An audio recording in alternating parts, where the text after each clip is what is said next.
കിലോയോളം ചിക്കനാണ് നമ്മളിവിടെ എടുത്തേക്കുന്നത്.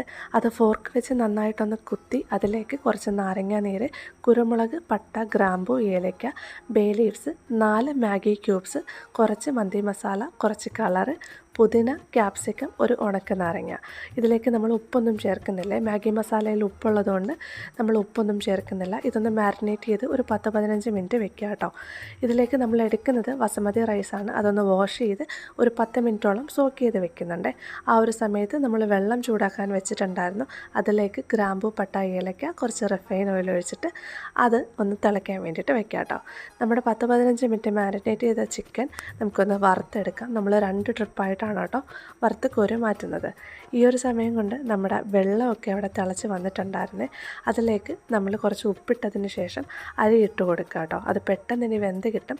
നമ്മൾ ആ സമയത്ത് ഫസ്റ്റ് ട്രിപ്പിട്ട ചിക്കനൊക്കെ ഒന്ന് വറുത്ത് കോരി മാറ്റുന്നുണ്ട് കേട്ടോ. നമുക്ക് പെട്ടെന്നൊരു മയണൈസ് ഉണ്ടാക്കാം. 2-3 അല്ലി വെളുത്തുള്ളി, 2 മുട്ട, കുറച്ച് ഉപ്പ്, കുറച്ച് വിനീഗർ ഇട്ട് ഒന്ന് ബ്ലെൻഡ് ചെയ്തെടുത്തതിന് ശേഷം കുറച്ച് സൺഫ്ലവർ ഓയിലും കൂടി ഒഴിച്ച് ഒന്ന് ബ്ലെൻഡ് ചെയ്ത് മാറ്റിയെടുക്കാവേ. അപ്പോഴേക്കും നമ്മുടെ റൈസൊക്കെ ഇവിടെ റെഡിയായി. നമുക്കതൊന്ന് ഊറ്റി മാറ്റി വെക്കാം കേട്ടോ. ചിക്കൻ വറുത്തത് ഒരു ലെയറായിട്ട് ഇട്ട് കൊടുത്തതിന് ശേഷം, ഒരു ലെയറല്ല എല്ലാം കൂടി ഒറ്റ ലെയറിലാണ് കേട്ടോ ഇട്ട് കൊടുക്കുന്നത്. അതിന് ശേഷം നമ്മളിതിൻ്റെ മുകളിലേക്ക് റൈസ് ഇട്ടിട്ട് ഒന്ന് ദം ചെയ്യാൻ വെക്കുന്നുണ്ട്. കുറച്ച് റൈസ് നമ്മൾ അതിൽ നിന്നെടുത്ത് മാറ്റി വെച്ചിട്ടുണ്ട്. അതിലേക്ക് നമ്മൾ ഓറഞ്ചും റെഡും കളറും കൂടി മിക്സ് ചെയ്ത് എടുക്കുന്നുണ്ട്. ഇത് കളർ ചേർക്കുന്നത് ഭയങ്കര ഓപ്ഷണലാണ്. നമ്മൾ ഈ വീഡിയോ എടുക്കുന്നത് കൊണ്ട് ഷൂട്ട് ചെയ്യുന്നത് കൊണ്ട് മാത്രമാണ് ഇത്രയും കളർ ചേർക്കുന്നത് കേട്ടോ. ഇത്രയും കളറൊന്നുമില്ല, വീഡിയോയിൽ കാണുമ്പോൾ കുറച്ചും കൂടി കളർ തോന്നുന്നുണ്ട്. നമ്മൾ എന്നിട്ട് അതൊക്കെ ഒന്ന് സെറ്റ് ചെയ്ത് നേരത്തെ നമ്മൾ ചിക്കൻ വറുത്ത എണ്ണ ഉണ്ടല്ലോ അത് ഇതിൻ്റെ മേലിൽ കൂടി ഒഴിക്കുന്നുണ്ട്. ഇത്രയും എണ്ണയൊന്നും ഒഴിക്കണമെന്നില്ല, നമ്മൾ പിന്നെ ഉള്ള എണ്ണ മൊത്തത്തിലങ്ങ് ഒഴിച്ചെന്നേ ഉള്ളേ.